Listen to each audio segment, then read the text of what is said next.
Let me welcome you to the Taubman Center for American Politics and Policy at Brown University. I'm Richard Arenberg, visiting professor of the practice of political science here at Brown, and I'm honored to serve this year as interim director of the Taubman Center, which is a part of the Watson Institute for International and Public Affairs. The Taubman Center seeks to influence American politics and policy through scholarship, public opinion polling, conferences, workshops, academic research, internships, and a robust series of speakers drawn from experts, the media, academia, think tanks, and public officials. This year, for several years, the Taubman Center has focused its efforts on three themes: the pursuit of security, the cost of living, and challenges to our democracy in America. This year, we're placing a special emphasis on the national elections and the subsequent consequences as the nation grapples with issues of social justice, public health, education, the economy, and commitment to the rule of law, with a roster of outstanding speakers and programs. Tonight, we begin our series of events with a conversation with one of America's leading journalists. One of America's leading journalists and political commentators, Gloria Borger of CNN. Gloria is CNN's chief political analyst. She's an old friend dating back to my days as Chief of Staff with Senator George Mitchell, and is one of the most experienced and perceptive members of the national media. She appears regularly on the Situation Room with Wolf Blitzer, as well as with Anderson Cooper on AC 360. She plays a key role in the network's daily coverage and reports on political and breaking news. Gloria has been and is a prominent part of all recent CNN election coverage. Before joining CNN in September of 2007, she was CBS News's national political correspondent and a contributor to CBS's Face the Nation and 60 Minutes. From 2002 to 2004, she was the co-anchor of CNBC's Capitol Report. Gloria began her career as a reporter at the Washington Star, where she covered politics and co-authored a daily serial eventually published as a book, Federal Triangle, a parody of political life in Washington. She wrote political columns in U.S. News and World Report and served as chief congressional correspondent at Newsweek. Gloria graduated from Colgate University, where she serves on the board of trustees. My conversation with Gloria will last approximately until 7 o'clock and will be followed by questions and answers with the audience for about 30 minutes. You may enter questions through the Q&A function, which will be viewable to me, and you may begin entering questions if you have them already, beginning now and throughout the event. Please keep them short and to the point. I will convey as many of these questions to Gloria as we have time for. This event is being recorded for later viewing, available on the Taubman Center website or the Watson Institute website. So without any further ado, let me introduce our guest, Gloria Borger. Thank you. I should also tell you that when I graduated Colgate University, I was a Watson Fellow and studied abroad courtesy of Watson, the Watson Foundation. So terrific. Thank you for having me. Well, great to have you back again. Thanks. Well, let me start with a few questions. Just 2 or 3 days ago, your outstanding Joe Biden special, Fight for the White House, began with you asking Biden, do you see yourself as the polar opposite of Donald Trump? He answered, I hope so, as he made the sign of the cross, Right. somewhat disarmingly. It seems to me that the special, taken as a whole, pretty much answers the question that you asked. But let me ask you, do you see the 2020 candidates as polar opposites? I think they are. I do. I think they're different in temperament, different in nature, different in background, different in experience. And the one thing I think everybody can point to generally is the difference between the two men, and we've seen it during the coronavirus, is this question of empathy. And in the documentary, which is still going to be running on CNN, so let me give you an ad, it's going to be rerunning 1 million times, check your local listings. The thing about Joe Biden is that he has a life that has been bookended by tragedy. First losing his wife and his young daughter in a car crash, and then more recently losing his 46-year-old son to cancer, Beau Biden. And as a result of that life, and also he is a man who is a stutterer, and you can sometimes still hear it in his locution, but he is somebody who, he told me that the stutter is where his empathy comes from, because he understands what it's like to be bullied. And if you look at the difference between the two men, one of the things that is always said about Donald Trump is that he has no ability to empathize with people. And I think that that is a criticism of him that is even shared by people who support him and say that doesn't matter. But I think the question is, as you head into this election, what is it about these two men and their character that separates them and distinguishes them? And I think this is one of the things. And if you look at them, they are completely different people. I have frequently referred to this as the most consequential presidential election in my lifetime. Would you agree? I think so. I've covered a lot of elections, and if you sat through both of those conventions, as I did, what you see is that each side says this is the most consequential election of your life, and both sides say this is an existential decision. And the Democrats see it as democracy is being the very institutions this country is founded on are being threatened. And the Republicans say the Democrats and the radical left are going to destroy every institution in this country. So everybody thinks it's a consequential election. I do. And I also believe, and I'll tell you this, that I believe we're going to have a larger turnout than we are used to seeing. And I don't know whether it's going to be by mail, and I don't know whether it's going to be in person.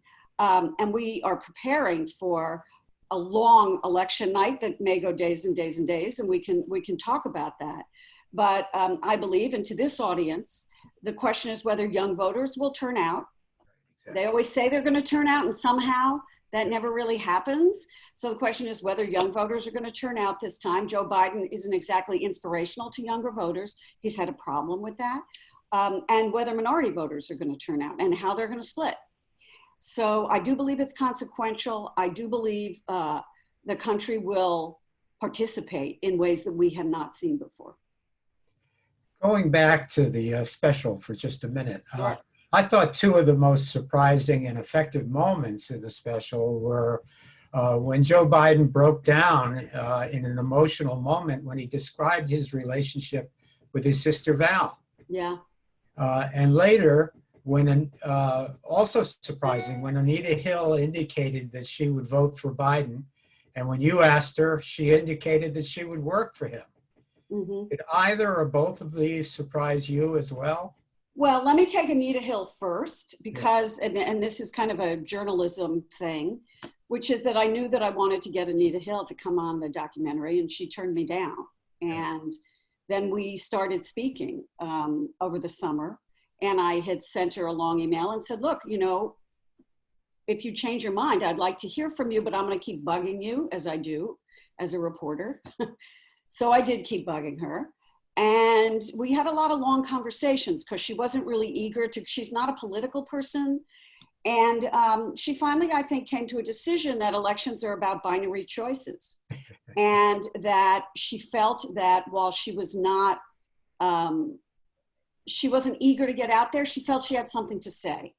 And she had been disappointed. She had had a phone conversation with Joe Biden when he declared his candidacy. She was disappointed in it. And she has seen him change in the various public appearances he'd done. He'd finally, she believed, taken responsibility for those hearings. And to the young women out there, you know, for my generation, the Anita Hill hearings were in 1991, and they were kind of iconic for a generation of women before Me Too, who we saw Anita Hill sitting up there getting pulled apart in that committee. And even Joe Biden admits it wasn't handled well. They didn't allow corroborating witnesses to testify and all the rest. A committee of all men, by the way. Right, exactly. And so it was a moment for women of my generation, and it was, you know, iconic. And so she finally decided that she was going to do it.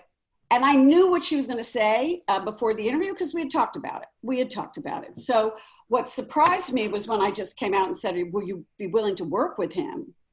Just as a follow-up. And then she said yes. I was like, oh, well, that's interesting. Oh, and I still don't know what Biden's going to do about that. But she is a professor at Brandeis, so and a law professor, and she teaches gender politics, but she's also a lawyer. On the other thought, the Val, the vice president tearing up about his sister, it was kind of surprising to me. We had been talking about Val and the closeness of his family. That's another way he's very different from Donald Trump. If you want to talk about polar opposites, the Trump family, you've seen the Mary Trump book, for example. The Biden family is very close, and they've lived together forever. They grew up in this house, this small house. He's got a bunch of siblings. I think there are 4 of them. And Val has always run his campaigns. And Val, going back to his first Senate race in 1972, when he was 29 years old, not even old enough to serve in the Senate. And you know this, Rich, you have to be 30 years old. So he won his race weeks before he was even eligible to serve. And she ran it. She ran his city council race before that. And she was very involved in his 2 previous presidential races and continues to be involved in this presidential race. They are inseparable. They're very, very close. And so I think he got kind of choked up about when I just said, I forget the exact question, what's your relationship? And it was surprising to me. And those moments as a journalist when you're sitting with someone, and you know, Biden is very valuable. He's somebody who's interesting to interview because he actually answers your questions, and he loves to talk about his family. But it still did surprise me that he teared up about that. When he teared up about Beau, of course, sure. but about his sister, I thought was very special. Yeah. I noticed you also included one of his closest friends and advisors, Ted Kaufman. Yes, who's still very involved in the, you know, Ted is running the transition. Well, Yeah. just to put a commercial in here, Ted will be one of our speakers in the spring. Great. So, shortly after the inauguration, when he'll then be able to tell us either what went wrong or where we're going. I think Right. He's heading the transition team, I believe. He is, and he is very close to the family. And don't forget, when Biden left the Senate to become vice president, Ted Kaufman took his Senate seat. Yes. Yeah, and he was great in the doc. Well, let me ask you this. Polling for the 2020 presidential election has been incredibly stable. Yeah. More so than any election I can ever remember, really. Even going back before I can remember to the, you know, at least back to the Truman era. Mm-hmm. Why do you think that is? And do you expect it to carry all the way to Election Day? Well, it's really, you know, I mean, we had all these problems last time around. So let me say this. There's things you look at the national polls, but because we have an electoral college, and everybody out there knows that, you have an electoral college, national polls aren't good enough. So Biden can be up, and by the way, they're tightening. They're tightening a little bit. There was a time when Biden was up 12 points. Now it's, 7 or 8 points. But the polling in terms of Trump's support is incredibly stable. He has a rock solid core of support. I have never seen anything like that in my career covering journalism. And these are people who will vote for Donald Trump, and that's it. And it isn't so much about they hate Joe Biden, they just love Donald Trump. And I think that is not, we have not seen that erode in large numbers, but it will not take large numbers. You see stories about Trump voters who are now switching to Biden because they're fed up, they're exhausted is the word I would use, exhaustion. And they want somebody of stability and calm. But I will tell you that we don't know the impact yet of the Woodward book, for example. We can talk about that. Of the Atlantic article of the generals talking about Donald Trump. And although I think the Woodward book would have more impact. And the big issue here, and my big question is, there are two things. One is we always say character counts when you vote for a president, but it generally, the economy is what matters. Sure. And are people going to believe that that the economy is coming back? And that's the second thing is COVID, of course. So, and COVID, you can't fix the economy unless you get COVID under control. That's just the way it is. And so you have to, if people will believe, and the economy has been Donald Trump's calling card, and if you look at all the polling, he still, in many polls, will beat Joe Biden on ability to handle the economy. And it used to be by a much larger margin. The margin is narrowing, but that is still his strong suit. If people believe that he's not handling COVID well, and therefore the economy is going to continue, is going to erode, then he will lose voters. That's, and I think COVID is just the big thing that hangs over every vote. Well, it's a good segue to ask you, do you agree that September 29th in Cleveland is probably the most important day of the campaign? Well, I love debates, so let me just say that out loud here, that I love presidential debates. But I remember, we were pundits or pundit. We thought Hillary Clinton won every one of those debates, and of course Donald Trump was elected president. It's very, I remember talking to Robbie Mook, who ran Hillary Clinton's campaign not too long ago. And he said to me, you know what? I think primary debates are more important than presidential debates, because by the time you get to a presidential debate, people know how they're going to vote. Now, this time, when you are dealing with a tight margin in the state of Florida, for example, and you are dealing with tightening margins in the state of Wisconsin, it's going to be really important. And I also believe, because you are dealing with two septuagenarians, and Donald Trump has been saying, Sleepy Joe and all the rest of it, and, that people are going to be watching these two men and how they compete and how they handle themselves, mano a mano, how they comport with each other. I keep thinking of Reagan and Carter, where many people had decided they wanted to vote against Carter, but it wasn't until the first debate when they sort of took Reagan for a test ride, and he stood up. Right, and Reagan and Mondale, even though Reagan messed up and went up the Pacific Coast Highway or whatever it was, then he came back and had a great retort in the second debate. And Obama, if you will recall, blew his first debate against Mitt Romney. Total disaster for him, but he came back. The question to me is on these debates.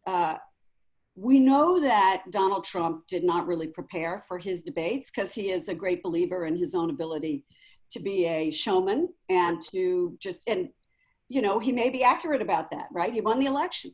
So I guarantee you Biden will be preparing. I guarantee you, yeah. Yes, it's true. So it's important. To answer your question, It's important. I guarantee you it's going to have a huge, huge audience. As it should, as it should. As it should. Throughout his 2016 campaign, Trump's 2016 campaign, and the entirety of his presidency, Donald Trump has declared the media the enemy of the people. Right. He's repeatedly tagged CNN in particular as fake news. Has this impacted you personally as a prominent media figure? Are you concerned that it's apparently damaged the trust which many Americans have in the news they receive? Well, I think that you've seen the media. First of all, from my own personal vantage point, nobody likes to be called the enemy of the people. It's just, it's, you know, and my kids kind of joke about it, and but it's unseemly, and we work hard every day to present the truth, not only at CNN, but at other news organizations as well. And so I think a free press is the opposite of the enemy of the people. A free press is the guardian of the people and the guardian of the country. You don't have to agree with things, but in this era now, we understand how much facts matter and how much truth matters, and how important it is to get at the truth, or the first version of the truth, because we don't always get it right. When we don't get it right, we say we made a mistake. And we don't hear that from the president very often. I think that the media has become balkanized, which is something, and more so when you think about Fox News versus CNN or other news outlets, even broadcast networks. And I think that's a real issue, because people live in their own universe. I mean, the people you follow on Twitter are your people you want to follow on Twitter. So we reinforce that alternate universe we all live in. And so you watch Fox News, you live in one universe. You watch CNN, you live in another universe, or NBC, you live in another universe. And I think that's unfortunate, because I think we read less, probably. I don't know. I mean, maybe people read online more. I don't have any facts to back that up, so I won't say that. But I do think that that the amount of reporting we do at CNN from all over the world in crises and everywhere else, when there's wars, but we're there. And so we are not the enemy of the people. We inform the people. And so in a way, it's kind of made me, I'm proud of my work and I'm proud of my job. And I'm proud of my colleagues who really work hard every day to tell and report the facts. And it's not easy work, particularly now. And it can get nasty, as it does, social media, everything else. But you have a job to do, so you do it. Well, the presidential campaign this week, so what's new, has been roiled by two monumental accusations about the president. Let me ask you first about the story published about a week ago by Atlantic Magazine, written by its highly respected editor-in-chief, Jeffrey Goldberg, which reported that President Trump has repeatedly disparaged members of the military as losers and suckers, and asked that wounded veterans be excluded from military parades, declaring, quote, "Nobody wants to see that." Yeah. Some have argued that this will severely damage the president on election day. Others say his base is just so solid, as we've been talking about, that they will simply believe any denials. What do you think? I'd like to see the polling.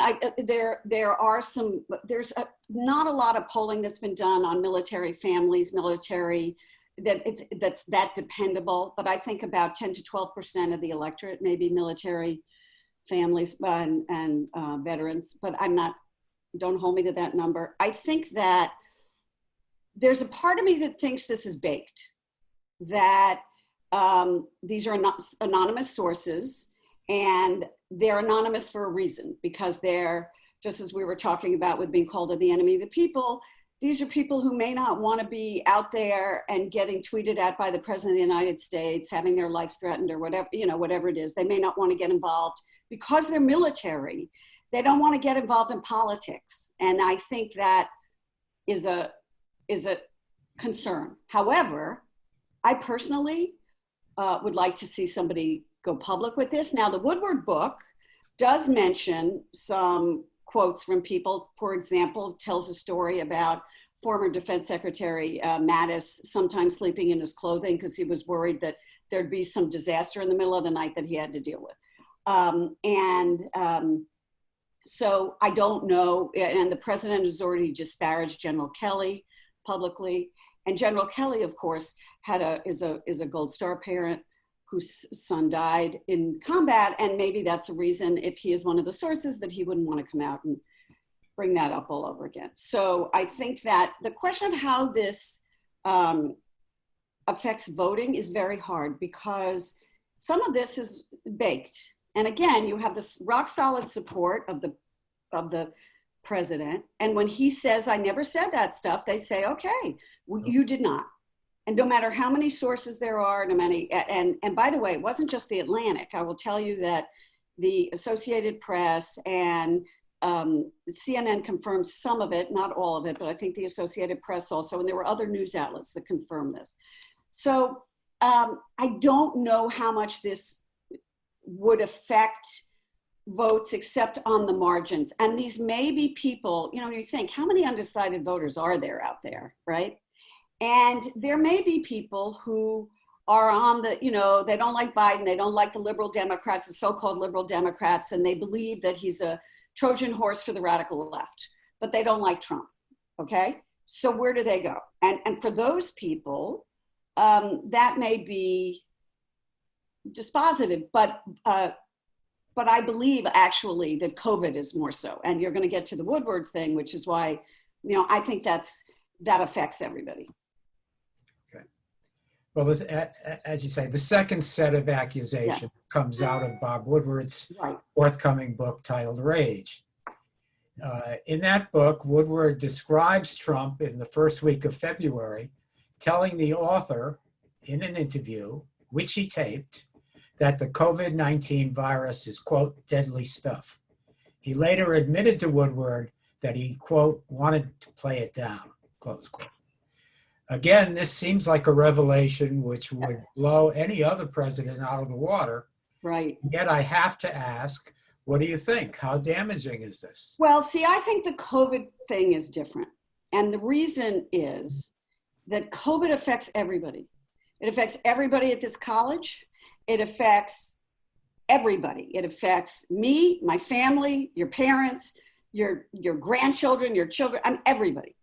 And you have scientists now saying, if the president knew that this was airborne and knew how deadly it was and how much more deadly than the flu that it was back on February 7th, then why did he then why was the month of February wasted?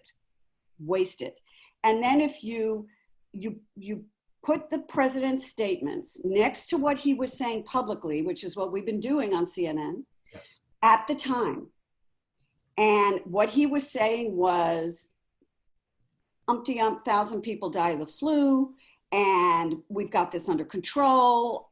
While privately he knew how dangerous it was.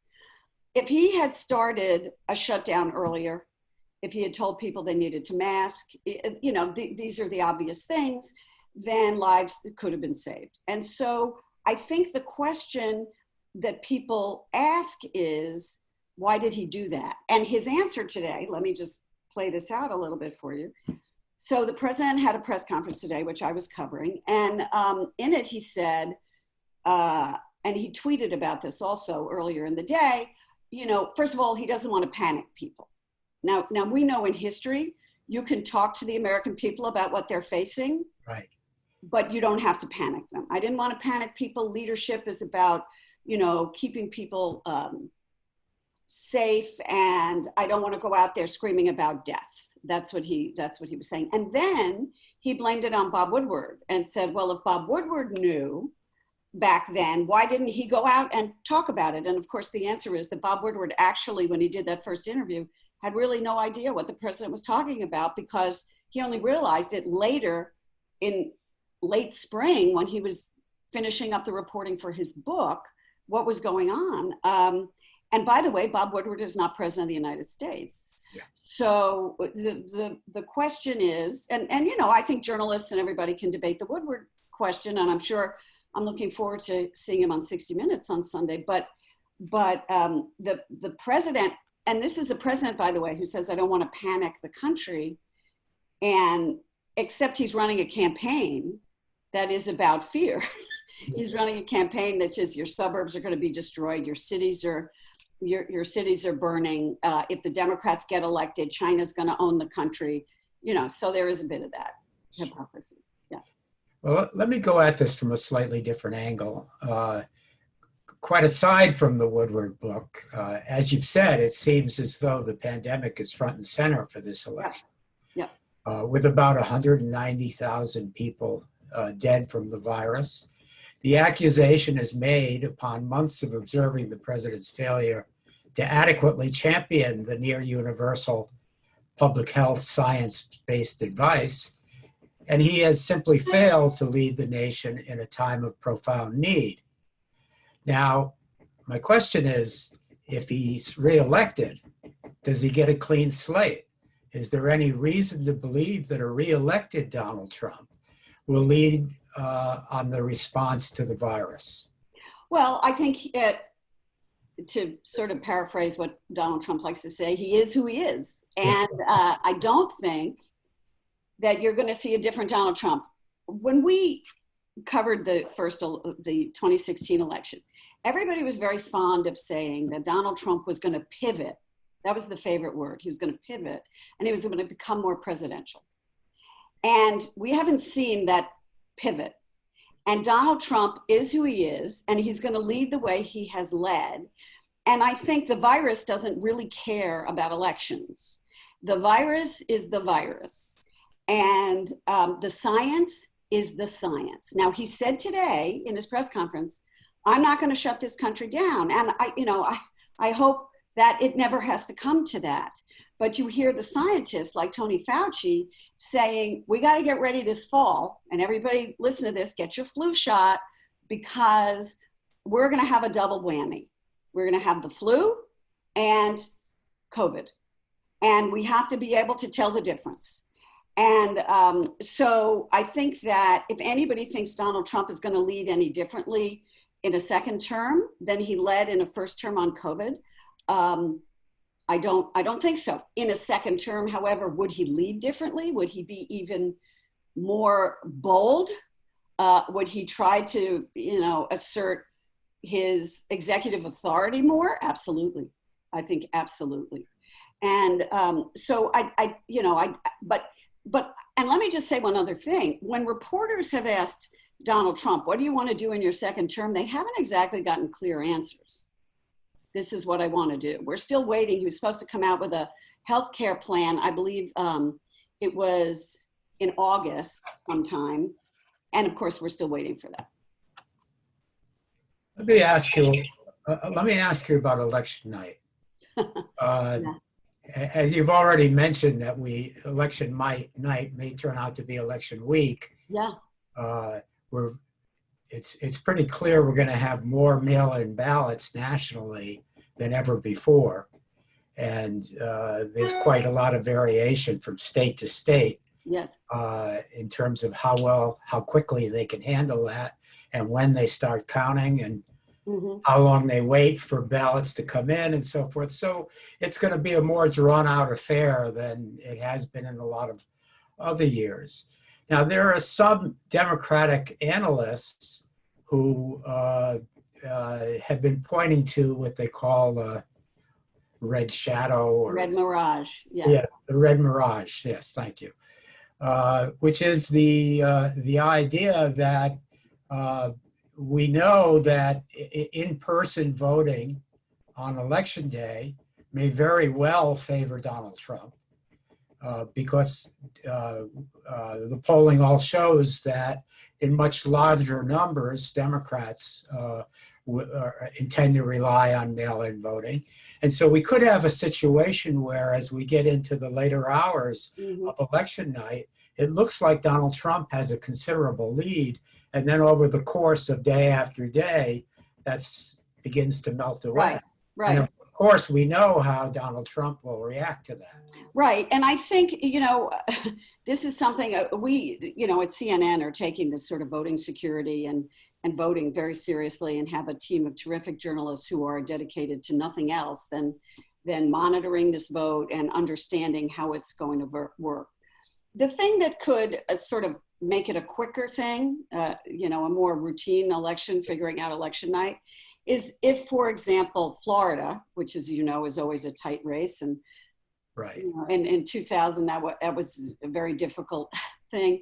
But they do count mail-in ballots quickly. They do count mail-in ballots quickly, and they count quickly. So if, for example, Trump were to win Florida, then the odds about Trump winning the election would go up considerably. If Biden were to win Florida, then it would be, people would think he was kind of on his way, but who knows? So you may get a hint, but the important thing is, for us as journalists, is not to overread it, because votes have to be counted. And what we have going on in this country right now is unprecedented. We have a president out there promoting the notion that the election is rigged before ballots are cast and counted. And people now, if you look at the polling, don't necessarily trust what's going to come out of it. And this is the pot stirring that is so dangerous for the democracy, because Americans have to believe their votes count and are being counted correctly. Now, Ben Ginsburg, who is a Republican who ran the George W. Bush recount in Florida, and who has been studying election fraud for 40 years. I mean, this guy knows more about elections, and I did a documentary on Bush versus Gore, and he was very prominent in it. And he wrote an op-ed today saying there is no election fraud in this country. He said, believe me, I've been studying this, and he's a prominent Republican who has come out and said, this is not true. We haven't had election fraud in this country. We have been able to count ballots, but on top of it, you have all the stuff that's going on with the post office, suddenly destroying sorting machines and giving the secretaries of state notice that they won't be able to deliver ballots on time and all the rest of it. And then on top of that, you have the president of the United States saying vote twice. Yes. So the American people are to be excused if they are confused and don't trust the system, because that is exactly what Donald Trump is trying to do.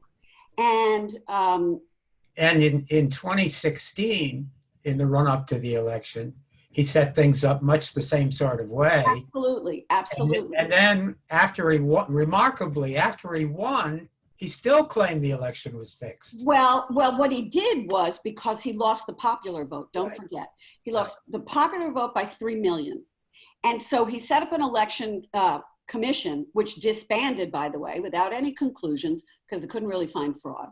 And he was trying to prove that he really didn't lose the popular vote by 3 million votes. And of course, that was never proven, because he lost the popular vote. So, this has always been a thing of his, because either way, he wants to be able to sort of cover himself and claim fraud. And what happens if he doesn't concede? That's an issue. That is an issue. And I remember on Bush Gore, on the election of 2000, it took 36 days and a decision from the Supreme Court. After everybody conceded first, right? Right. I remember, Al Gore, as I was saying, I did a documentary on this. Al Gore was on his way to concede, and then he turned the car around. So I don't think you would see either one of these candidates conceding in this race. It's gonna be a while. So we are getting ready, because the secretaries of state, don't forget, election counting is a state by state thing. It's not a federal thing.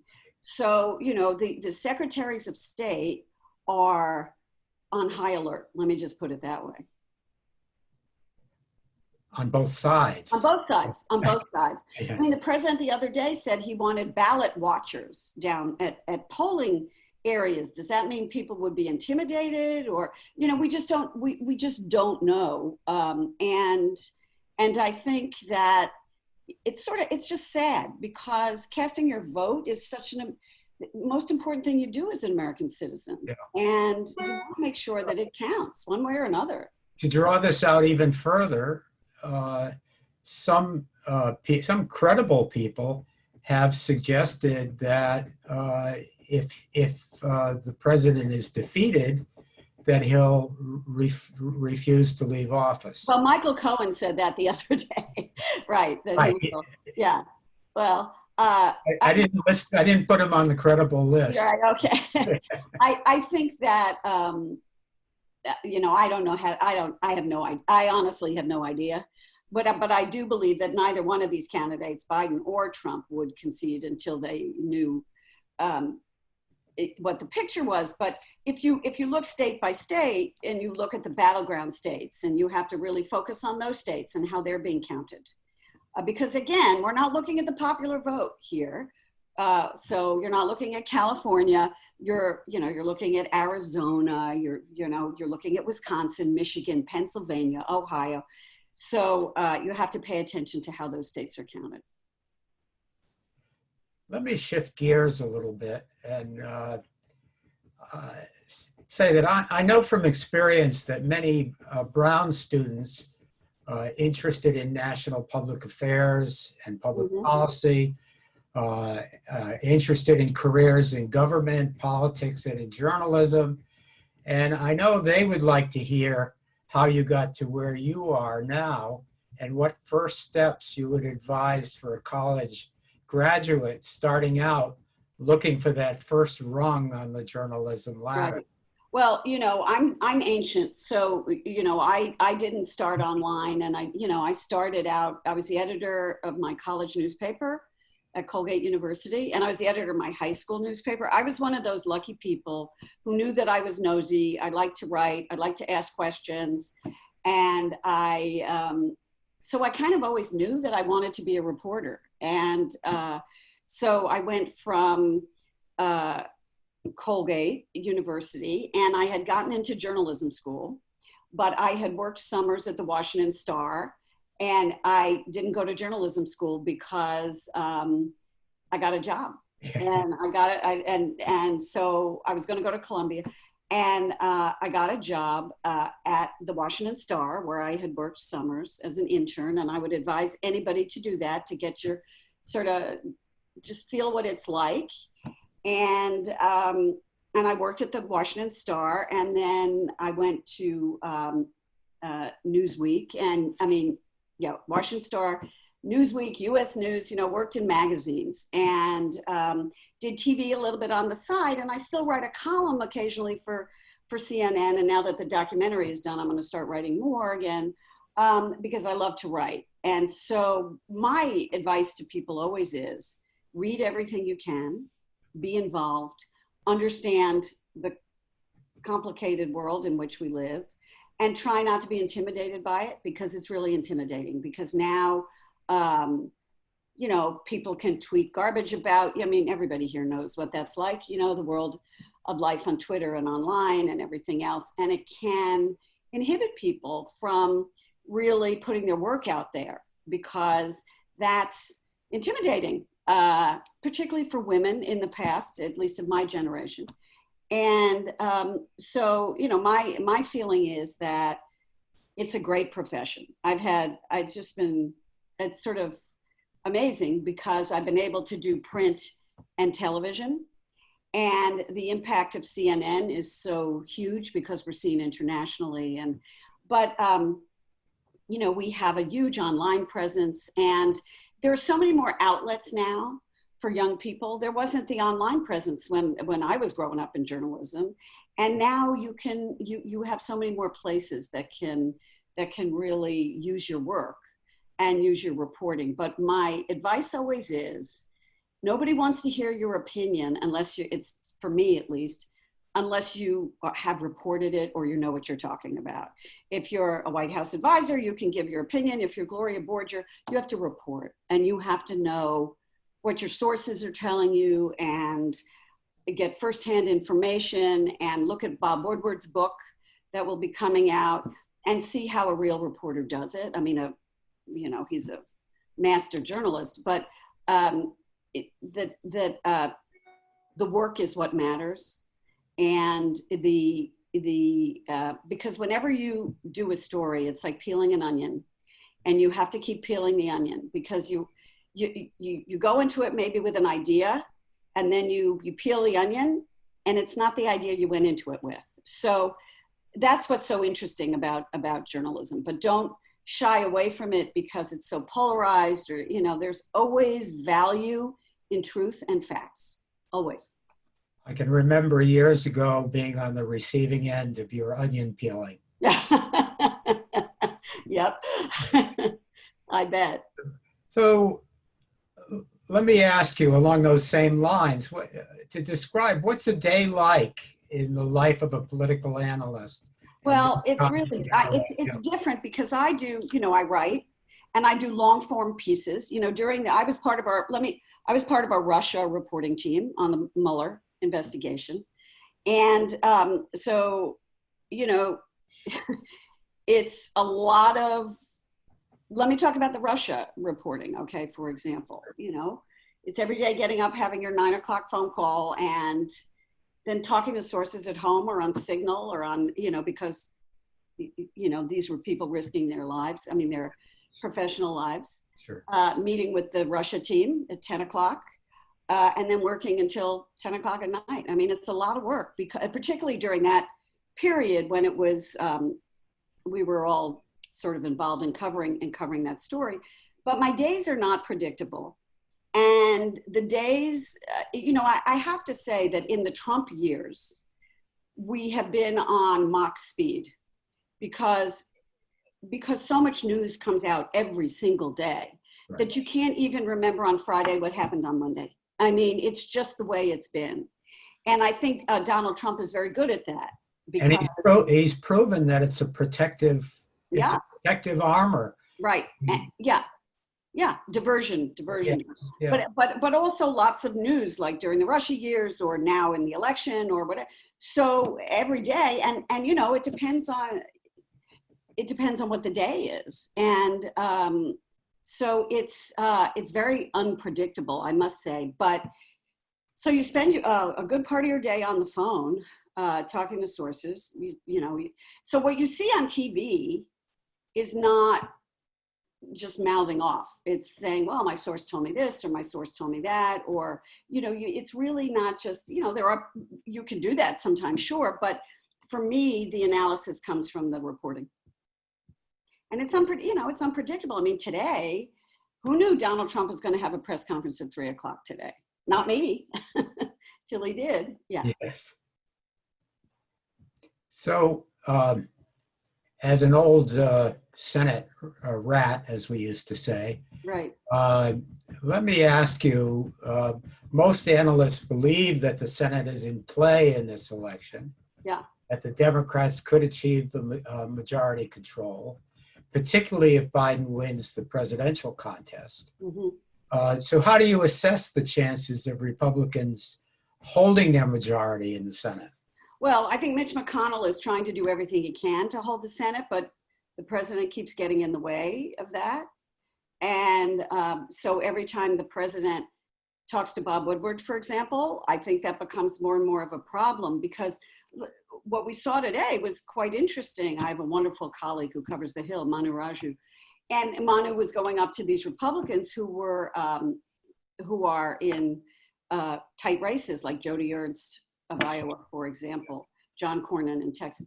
They don't want to talk about this. Yeah. They're sort of like, well, okay, I don't know. I haven't read the book. I haven't seen the tapes. I haven't heard the tapes. So the president makes it quite difficult. And I think that what the Democrats are doing, quite frankly, and with good reason, is tying the Republicans to Trump and saying, when you could have opposed him and when you should have opposed him and when you should have spoken out about what he's done on COVID or what he said about the military or what, you didn't. And so that is a key theme in a lot of these Senate races, right, where they believe they have a chance, which is you've just been a puppet. You know, you've been a puppet of Donald Trump, and Donald Trump hasn't helped the farmers as much as he says, or he hasn't, you know, whatever. So I think they're trying to tie the two together. I do think they have a shot at retaking the Senate. I can't give you a percentage because I think it very much depends on the presidential. Sure. And it very much depends, you know, in Arizona, how Biden is going to do, you know, in Arizona, for example, with McSally. So I do think they have a good shot. I think Mitch McConnell is probably beside himself. Yes. But won't, and you know Mitch McConnell, he won't say it. Right. But there is this linkage. And, you know, it depends, you know, we always in politics talk about a wave election. Yeah. And they bought into that linkage also. I mean, including Mitch McConnell, who yep, you might have expected. I mean, I've known him for a long time. I would have expected more separation between him and Trump throughout these last 4 years. And it really hasn't been there except for every now and then. Well, Trump is popular among Republicans, don't forget, though. Yes. I mean, the thing is that, you know, this is politics. If Trump were unpopular among Republicans, they'd be saying bye-bye. Yeah. But his popularity has gone from 95% in some polls to 87%, I just saw. So that's a decline, but not a huge decline. So these political figures, and like Cory Gardner in Colorado, is trying to walk the fine line. Right. How do you support, you know, Donald Trump without being perceived like you're in the tank for Donald Trump? Yeah. And that's not easy. You know, that's not easy in a state like Colorado. So they have a hard time. And again, you know, it's a question of, in states like Montana, people do a lot of ballot splitting. Like they'll vote for Donald Trump and they, you know, they may split in their vote for the Senate, right? And vote for Democrat. But in most places, people don't split ballots. So presidential elections matter. That's been increasingly true over the last decades. Right. You know, back when we first came to Washington, actually, ticket splitting was quite common. Yes. And there was quite a bit of it. And many states, for example, had a senator from each state. I mean, excuse me, a senator from each party. Right. And that's become pretty rare. Oh, yeah, it's very rare. I mean, in Montana, you know, that Trump was campaigning against it was 2018, and he was campaigning against Tester. Right. He hated Tester because Tester had come out against Jackson, the guy who was his doctor. Yes. And so he came to Montana 4 times. The president went to Montana 4 times so that Tester would lose. And I went to one of those events in Montana, and I was talking to the voters who were there, and they were Trump supporters. And this was a rally for Rosendale, who was running against Tester, the Republican. And they said, we're here to see Trump, but we're going to vote for Tester. So there you go. Yeah. Doesn't happen very often. That's true. Yep.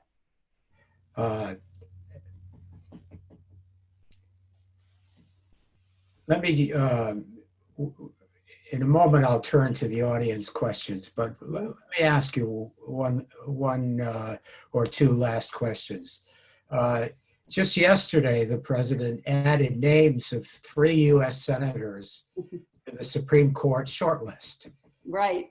Ted Cruz, Tom Cotton, Josh Hawley, 3 of the most hard-right members of the Senate. He's clearly doing this now to shore up his support, right, from conservative evangelicals before the election. Is it likely to do that, or will it energize Democratic voters? You know, I thought it was a very smart thing that he did in 2016 when he did it, because he had to get evangelicals on his side. And it worked. And I don't think it hurts him to do this. I mean, Josh Hawley said, I don't want the seat. But, you know, the president was also, we were talking about before, trying to divert attention. He was diverting from the Woodward book, right, yesterday. So I don't think it hurts him. What he wants is for Joe Biden to do that. He wants Joe Biden to put out a list, and Biden's not going to do that. Yeah. He's not going to do that.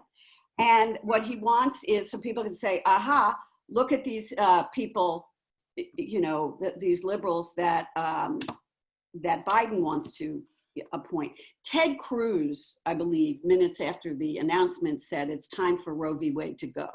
Yes. He tweeted it.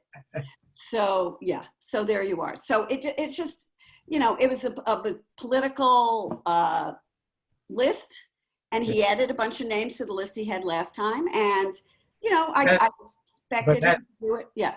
But as we know from last time, the fact that it's a political list doesn't mean he won't follow through. That's right. No. I think he would pick from this list, because this list is written with the Federalist Society and everybody else who helped him write the last list. But I really don't expect Biden to do that at all. Okay, let me ask you one last question, Sure. which is very close to my heart. And that is, there's a lot of chatter around Washington these days that if Democrats win the presidency and the Senate, Democratic senators will move to abolish the filibuster. Oh. What's your take on that? Well, you know, you've heard, it's interesting, and you know more about this than anybody in the universe, but at one point, Joe Biden said that he didn't want to abolish the filibuster, correct? And now he's a little more wishy-washy on that. And I don't know the answer. I mean, maybe you know the answer better than I do, but it seems to me that in order to get things done, there are a lot of Democrats who were saying you got to abolish it totally. And Biden was opposed, but I don't know if he would remain that way. What do you think? Well, I think it's a very interesting question. Let me Right. tell you a little secret. Won't be a secret after I tell you, of course. But hanging on my wall right here in the room I'm in, I have a note that Joe Biden sent me in 2012, right after he and Obama were reelected, and right as my filibuster book was coming out. Mm-hmm. And Ted Kaufman had given him a copy of my book, and he sent me a handwritten note that said, this is a great job. It should be required reading for every member of the Senate. Huh, interesting. So, you know, the politics are very different now, admittedly. Right. But this is a guy who is a man of the Senate. He spent his life in the Senate, and he understands as well as anyone the importance of the filibuster in the history and the uniqueness of that body. That doesn't mean that he can't change his mind, but it gives me some hope. Yeah, I think he really is a man of the Senate, and I think he has a respect for the institution. The question is whether Biden will be able to work with the institution as it now exists. He says he will, but you know, I don't know. I think he'll give it a try. He will. I think he would if he were elected. I mean, for one thing, he has a very good personal relationship with McConnell. They used to. Well, yeah. We'll I see don't how that all think anymore. Yeah. That's true. Yeah. Okay, let me turn to some of the audience questions. And the first is from a familiar name from Capitol Hill, Gordon Kerr. Trump, he asked, Trump campaign claims to be knocking on 1 million doors in Wisconsin. Right. Biden doesn't seem to be doing any of that kind of voter contact, instead using phone, mail, and digital methods. Any idea who's right? Well, you know, I've been thinking, that's a great question, first of all, a very great question. I do not know the answer to that, except that, let me ask you this question. It's COVID. Would you open your door to somebody you didn't know, knocking on your door, saying, you know, I want to talk to you about politics, and you're worried about, you know, your family? I don't know that I'd open my door. Excuse me. And I think that the Biden campaign is saying, this is a better way to reach voters now. We're doing voter outreach in a different way. And I think we're going to have to see which works. Now, you know, the question is, with older voters, it's kind of a toss-up to me, because they may not be on social media, obviously. They may not be on Facebook as much. I mean, who knows? Older voters may be on Facebook. They pick up their phone. Would they answer the door? I don't know. You know, I think that the campaign made a decision that in COVID world, this is the way you had to go. And we'll see. I don't know the answer, and I think it's a great question. And it's one of the things we're really going to be looking at. Well, the next question may reflect the majority of our audience. I don't know. That's one thing in the virtual world. We're not sure who's out there. Right, right. But the question is very simple. How do we get Biden elected? Well, I'm not here to answer that question. You know, the thing that you and I were talking about earlier, which is that younger voters, and I presume that's a lot of this audience, have always disappointed when it comes to the ballot. You know, older voters vote. That's why seniors are such an important voting bloc. Well, it's inversely proportional, and it always has been. And they have more time, and they show up at the polls, or they're going to send in their ballots, and they watch more TV, and they whatever. Younger voters have always felt, well, my vote, you know, it doesn't count. It's just one vote, et cetera, et cetera. And I thought that after the year 2000, when in Florida it came down to just over 500 votes, and it was that tight, that people would really begin to understand that every single vote counts. And Florida could be that tight again, believe me. And I don't know what we would do. But I think the way to get any candidate, your Biden or whoever, you just have to show up, and you have to motivate your friends to go vote. And whether it's door knocking or whatever you want to do to get your peers out to vote, you've got to do it. And I think that young people in particular who have, you know, it's the future. It's your future. It's your future. It's my kids' future. I mean, you know, my kids are your age. You know, it's your future, and you got to take control. And I think in my generation, we were a little more casual about voting because we sort of took it for granted. We didn't think anything was rigged. We thought elections were not tight. And then 2000 happened, and that kind of changed the way you look at things. And now, as you understand that there are people saying the election's rigged, and you can't, if it's lopsided, you can't claim it's rigged one way or another. And I don't think it will be lopsided, by the way. I think it's going to grow tighter and tighter. So, you know, all I can say is people need to vote and get their friends to vote. Yeah, it sometimes sounds a little Pollyanna-ish. It does, right? The ultimate political activism is casting that vote. Yeah. As it has as much or more impact than anything. That's right. And you can't, you know, I always, you know, if you don't participate, you have no right to complain. And that's what I always used to say that to my kids on a lot of topics. Yeah. But if you don't participate, don't complain to me. You know, and you have to participate, whether you're a senior citizen or whether you're a young person, you got to vote. You have to vote. And it is, you know, it's the most important part of your citizenship. I always say to people, think about that idiot who cut you off in traffic this morning on your way to work, and realize that if you don't vote, you're letting that person make the decisions for you. Right. And let me say one more thing about just from this question. The country is so polarized right now, you know, and it's more polarized than I've ever seen it. And that whoever becomes president is going to have a hard time. And if Biden were to win, he's got, a pandemic, he's got, he's got the economy. I mean, he's got a huge number of issues. I mean, I think to find this country this polarized, you have to go back to the Civil War. Could be, absolutely. And we are, absolutely. I think you may be right. And so the thing is, whoever wins, and it has to figure out a way to lead.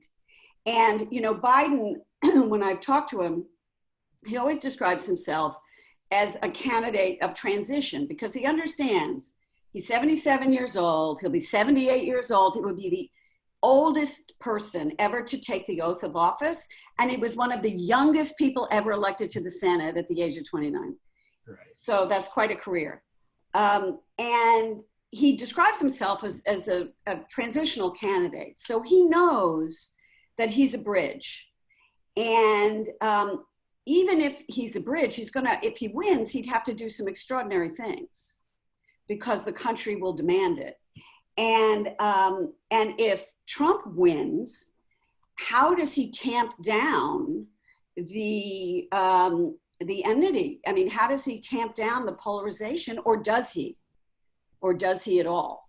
When you've run a campaign saying they're going to take over the streets, they're going to destroy suburbia, how do you then turn around and say, we need to join together? It's been remarkable how consistent he has been from the day he was elected in directing every statement, every action, everything that he's done, directing it as solidifying his base. Yeah, because look, he knows that if anything's going to get him elected, that's going to get him elected. Remember, before the midterms in 2018, we were talking about the caravans coming across the border, and they were there's always some element of fear that, the Democrats, they're let the caravans in and these people. And even when he came down that escalator on the first day when he declared his candidacy, it was about the rapists, right? The immigration issue.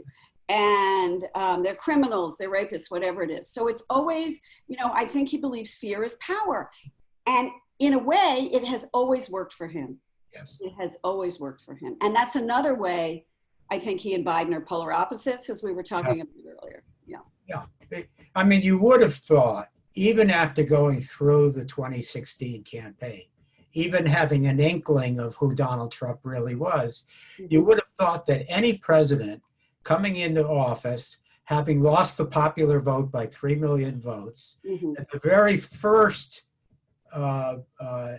action item on their list would be, let's reach across to the other side and broaden my base some bit. No, this is the only president I've ever covered who has not tried to broaden and represent the entire American electorate.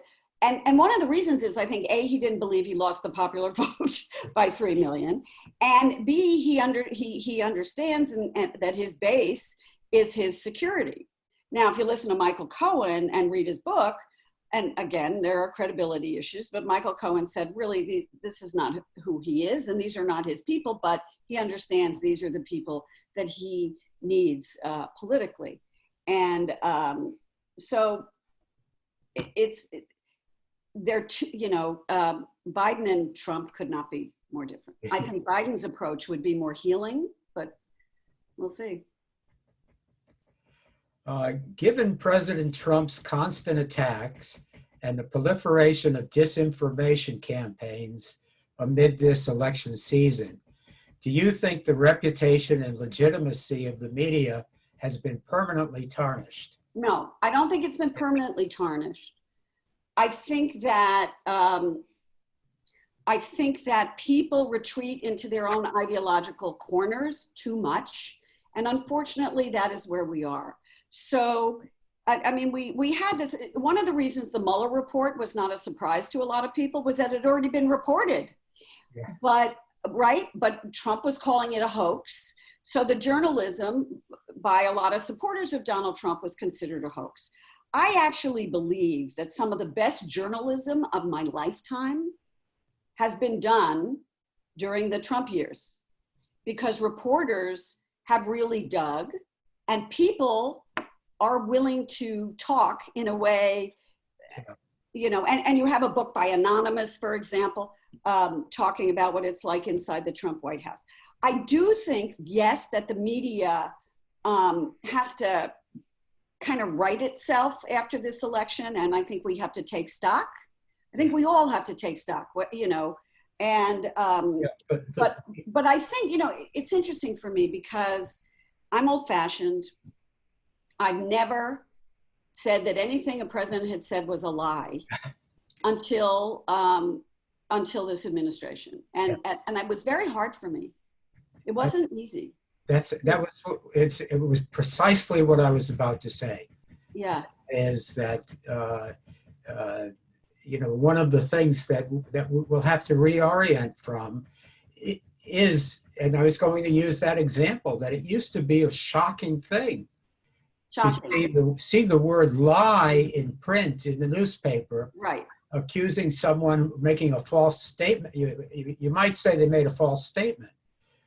Right, right. And characterize it as a lie was a shocking thing. And now, I must say, it was very difficult. And I remember the moment, and it was during the campaign, actually, when Donald Trump, the 2016 campaign, when Donald Trump came out and said that I believe that Barack Obama was born in the United States. He finally came out and said that.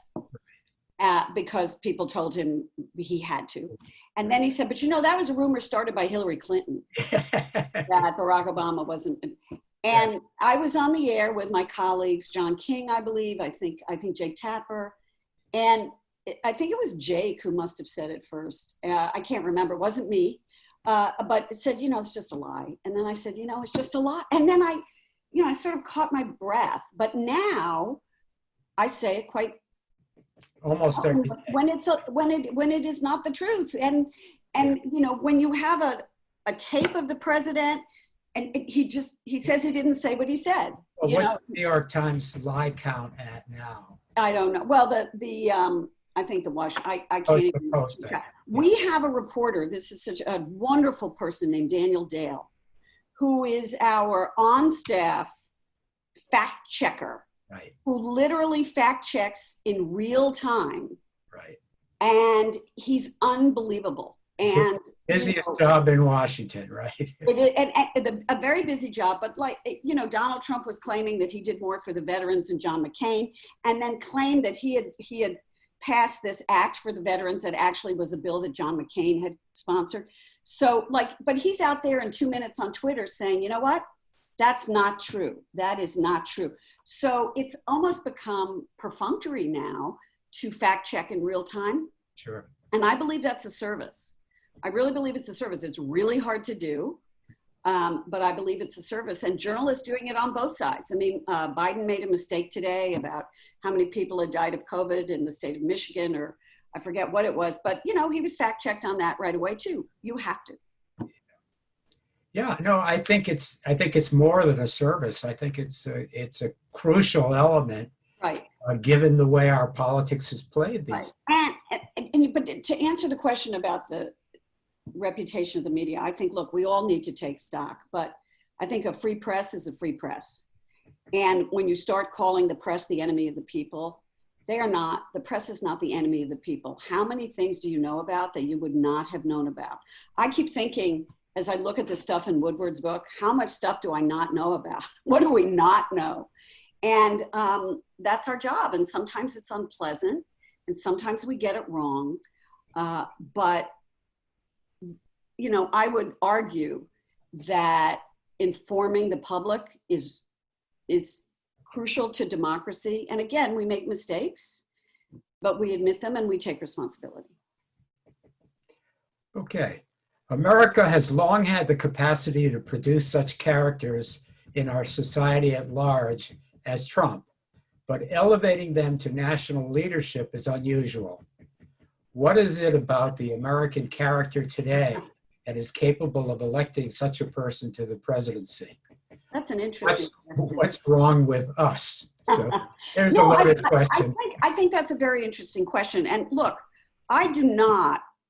Trump supporters, let's just say this, that in the last election and in this election to a degree, there is a sense, and I see this out when I talk to Trump supporters, and it is a real feeling that they have been neglected by the political class who has sold them out time and time again. And they are aggrieved by it. And that is real and maybe warranted in the last election in 2016, that there was a true sense that the Democrats had become elite, who had forgotten about the working man, and who lived in cities and didn't care about rural America. And along comes Donald Trump from Fifth Avenue in New York, and he was a celebrity. He was, a TV star. And they knew him as a success, not only them, but America knew Donald Trump as a success story. They saw him, they thought, okay, here's a guy who's made all this money, he doesn't need to run for president, and he thinks like me because he cares about people like me. And Hillary Clinton, on the other hand, they had seen in public life for many, many years. Lots of people didn't like her, whether it was sexist or not, that's another conversation we can have. But they had a preconceived notion about Hillary Clinton to a degree. So they look at Donald Trump and they go, he's not a politician. The votes for Donald Trump were by people who had personal grievance against the political class. And Donald Trump was not a member of the political class. And by the way, is running as an outsider right now, even though he's been running the government for the last 4 years, which is a trick, but he's doing it.